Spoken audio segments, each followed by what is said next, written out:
Dan Stoneking. I'm a lifelong emergency manager and crisis communicator. I'm currently the founder and vice president of the Emergency Management External Affairs Association, and I write for Homeland Security Today.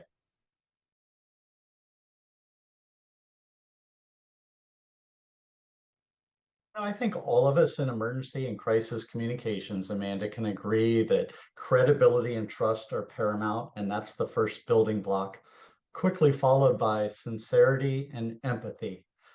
You have to have those human qualities to be effective in this profession.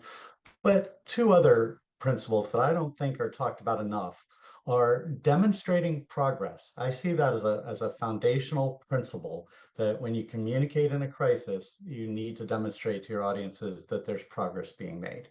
And then the other one is always trying to end with a call to action. People want to know what to do in a crisis, and that should be a principle in every communications. And do you see that that's changed from your kind of extensive career?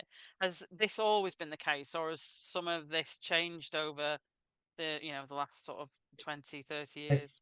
think what I've seen change over the last 20 or 30 years is the speed in which you need to do it. And I don't mean you have to communicate 10 seconds after disaster. I mean the speed of how much attention span you'll have with your audience and listeners. So we have to get better at expressing our sympathy, our empathy, then showing that we're making progress, and then a call to action. We need to do that rapidly. It can't be a 20-minute communication. It needs to be quick because folks are only going to give you so much attention.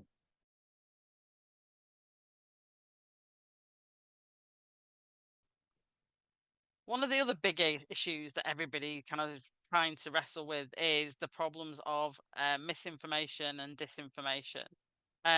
So how do we prepare for those problems, and how do we kind of counter them when they do happen? I think talking about preparing and responding to misinformation, disinformation is absolutely the topic of the day because too many folks just talk about the problem it is. So I think the solutions include one, anticipating misinformation, disinformation. Don't be surprised by it. If you're putting out certain information, you should be able to identify what could be the counter to that and have a plan ready.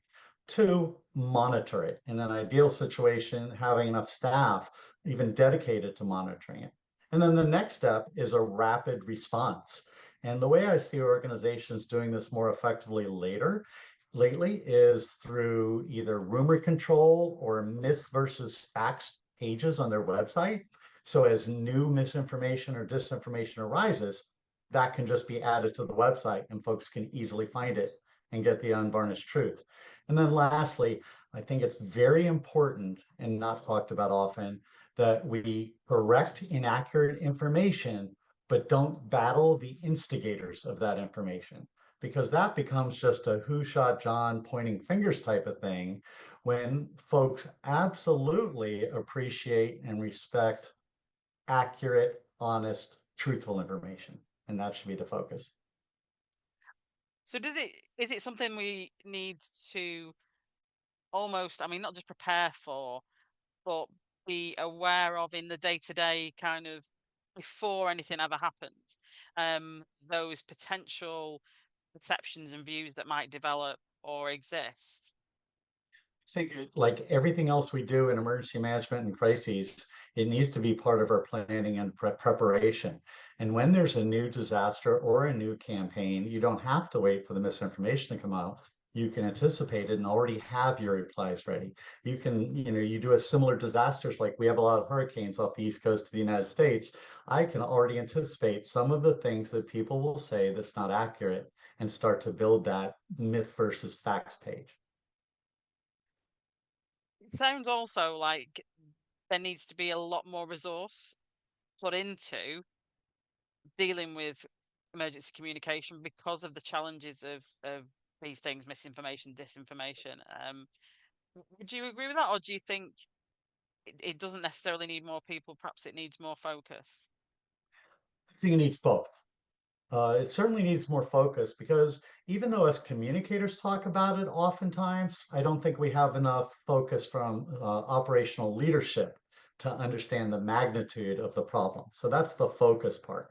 But here's the resource part. You know, as you well know, Amanda, we're a dynamic field. We're changing all of the time. And so once upon a time, people just had social media as an additional duty, and we'll have somebody spend 10% of their time doing that. That's now a full-time job. And I think it's likely that this will become a full-time job, but it certainly needs more resource, whether that's 20%, 30% of somebody's time. You cannot adequately combat misinformation and disinformation on the fly.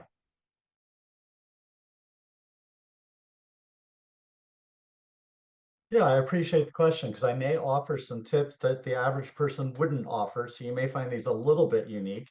Um, the first and foremost, become an operational expert. If you're going to communicate in a crisis, but you don't really understand what the responders, the logisticians, and the other folks are really doing, you're going to be hampered. Two, remember, maybe even first and foremost, the responsibility to provide counsel to leadership. Oftentimes, as crisis communicators, have seen enough happen and enough things go sideways that we can advise leadership prior to certain communications to steer the ship the right way to begin with. Third out of four, I would say deploy to the incidents whenever possible. So those who, and we don't always have a choice, but those who communicate in a safe distance from that environment, one, lack that experience of what it feels like, smells like, tastes like on the ground, and how it's actually impacting survivors. And then you earn more credibility when you have that experience. And then the last one that I think is overlooked is remembering the internal audiences. I think the strongest of us in our field have certain messages we support and provide our leadership for external, but there's a whole different set oftentimes that are necessary for our internal audiences.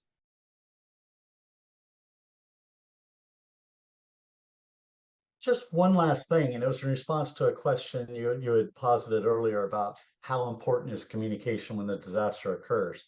And I like to remind, especially the young crisis communicators who may think about talking points and sound bites, that and the image of the institution they represent, that the most important things we can do and say are life-saving, property protecting information. And if we communicate well to survivors and communities about the impacts of a crisis or a disaster upon them, then the institution will be just fine.